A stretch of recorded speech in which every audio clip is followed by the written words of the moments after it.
High above the forests of Darmstadt, perched like a watchful guardian over the German countryside, stood the ancient walls of Frankenstein Castle. For centuries it had been a fortress of knights and nobles, but in the late 1600s, its story took a darker turn. Within these stone chambers, lit by torches and filled with the scent of burning oil, a strange child was born, Johann Konrad Dippel.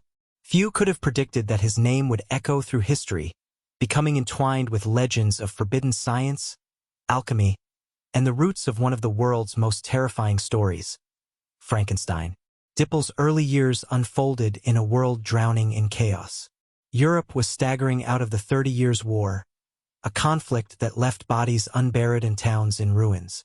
Disease, famine, and death were everywhere, and these grim realities shaped his curiosity about the nature of life itself.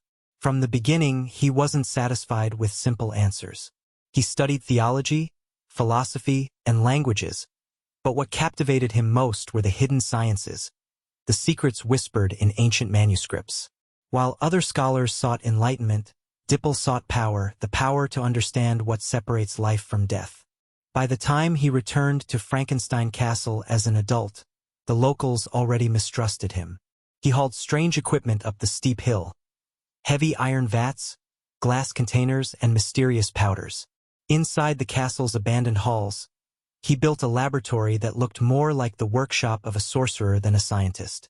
The clang of metal, the hiss of boiling liquids, and the flickering shadows of his lantern became part of the nightly soundtrack of the mountain. The villagers, already suspicious, began to whisper that Johann Dippel was meddling with forces beyond human control. One of his most notorious inventions was Dippel's oil, a dark, tar-like substance created through the distillation of animal remains. Many believed it to be poison, but Dippel claimed it could heal wounds, extend life, and even reshape the human soul. He sold it to apothecaries and traveling doctors, and some records suggest it was used as a miracle cure during outbreaks of plague. Yet behind closed doors, Dippel was pursuing something far more ambitious. The idea that the human soul could be extracted, preserved, or transferred, a concept that horrified both religious leaders and scholars of the time. Rumors soon spiraled out of control. Locals claimed the castle graveyards had been disturbed. Freshly buried bodies were found uncovered, bones missing, organs removed. Farmers passing the castle late at night reported seeing strange blue lights flashing from the tower windows. Smoke poured endlessly from the chimneys, carrying a haunting smell of burnt flesh. Dippel denied the allegations, calling them superstitious nonsense, but he refused to let anyone enter his laboratory. The secrecy only intensified the fear, transforming him into a figure of myth and terror. But Dippel was not simply a reclusive alchemist. He was fiercely intelligent and dangerously persuasive. His writings reveal a mind both brilliant and unhinged. He argued that the human body was nothing more than a vessel and that, with the right chemical combinations, life could be rekindled. Some documents suggest he experimented with electricity decades before Benjamin Franklin's discoveries, using crude devices to stimulate dead tissue. Whether these accounts are exaggerated or true, the legends say he was attempting nothing less than the creation of life inside the castle walls. As his reputation darkened, so did his conflicts with the people around him. Authorities accused him of poisoning livestock with his chemical experiments. Religious leaders condemned his writings as blasphemous. At one point, he was even imprisoned for heresy. Yet somehow, Dippel always escaped punishment, slipping from one city to the next, leaving behind a trail of frightened communities.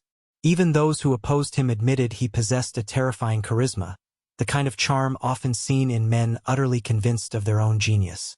By the early 1700s, his legend had grown enough to attract scholars, travelers, and storytellers.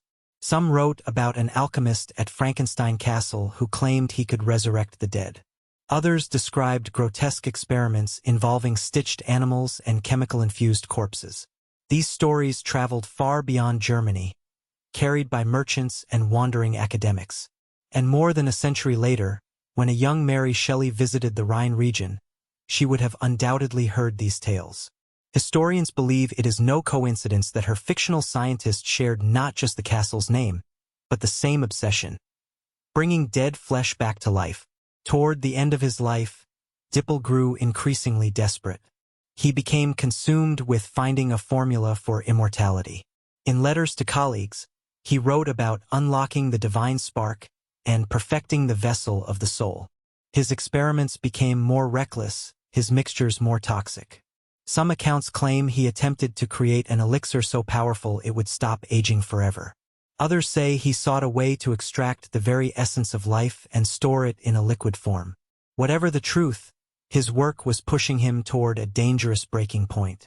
In 1734, the inevitable happened. Johann Konrad Dippel was found dead inside his laboratory at the castle of Wittgenstein, slumped over his table, surrounded by shattered vials and spilled chemicals. The official cause was listed as a stroke, but few believed it. Many whispered that he had attempted to drink his own immortality potion, and that it killed him instantly. Others insisted that something he created turned on him. With his death, the castle finally fell silent, and the villagers felt a heavy shadow lift from the mountain. Yet the story did not end there. After his death, explorers and historians dug deeper into Dippel's life and found unsettling connections between his work and Mary Shelley's Frankenstein. The similarities were too striking to ignore. The obsession with reanimation, the experiments on corpses, the setting of an isolated fortress, the moral downfall of a man who dared to challenge nature. Whether Shelley knowingly used Dippel as inspiration or simply absorbed the local legends, his legacy became forever linked to the world's most iconic monster tale. And today, Frankenstein Castle remains a place of mystery. Visitors report strange sounds echoing through the empty towers, as if the walls still remember the cries and experiments that once took place there. Ghost hunters claim to feel a heavy presence, a coldness that lingers near the old laboratory chambers. Some say the spirit of Johann Dippel still roams the ruins, searching endlessly for the secret he never found, the power to conquer death itself.